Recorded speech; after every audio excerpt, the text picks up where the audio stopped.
Македонија ја надмина бројката од 3000 заболени од COVID-19 од почетокот на пандемијата. Новите 111 регистрирани случаи на коронавирус во изминативе 24 часа ја искачија вкупната бројка на 3025. Од новите 111 со COVID-19, повеќе од половината се од Скопје, поточно 63 случаи.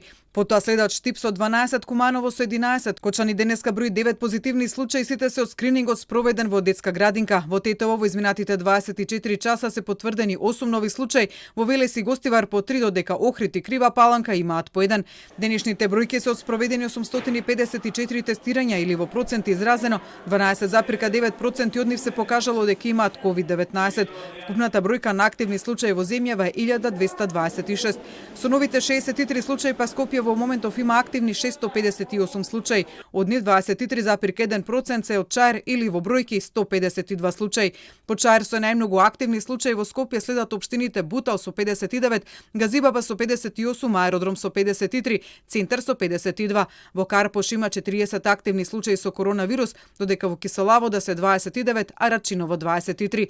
Анализата на бројките покажува дека за 2 недели неколкукратно се зголемени бројките во речиси сите скопски општини. Па така на 24 мај во Чаир имало само 38 активни случаи или 4 пати помалку од денеска, Бутал 13, Газибаба 39. Аеродром пак пред 2 недели имал речиси двојно помалку случаи од сега, односно 25, додека општина Центар имало дури 6 пати помалку, само 9 случаи. Карпош на 24 мај имал само 7 активни случаи. Во последната недела бројот на активни случаи во Скопје зголемен за 360. Денешната статистика брои 2 починати лица како последица на COVID-19, и тоа пациентка од Струга на 53 години и пациент од Прилеп на 80 години. Со тоа бројката на починати е 153. На инфективната клиника и во болницата 8 септември во изминатото денонокие хоспитализирани се 23 лица со коронавирус. Тоа е 50% од хоспитализираните во изминатите 7 дена, 46. Вкупната бројка на хоспитализирани во моментот во земјава е 168. Статистиката од почетокот на епидемијата покажува дека најмногу заболени има над 60 години, 20%, потоа следи старосната група меѓу 50 и 59 години, па како трета најбројна група се оние на 30 до 39 години. Најмалку регистрирани со COVID-19 има кај децата и тинеџерите, поточно до 19 години, регистрирани се 313 случаи или околу 11% од вкупната бројка. Од смртните случаи пак најголем дел се на возраст над 60 години, а од вкупната бројка на починати до вчера, кај секој четврти не се регистрирани други коморбидитети. Македонија пак споредено со 13 земји од регионот до вчера беше на трето место според бројот на ново заразени во изминатата недела, 751 случаи, веднаш по Турција и Романија. Земјава пак е прва во регионот по зголемување на бројот на активни случаи за една недела, дури 626.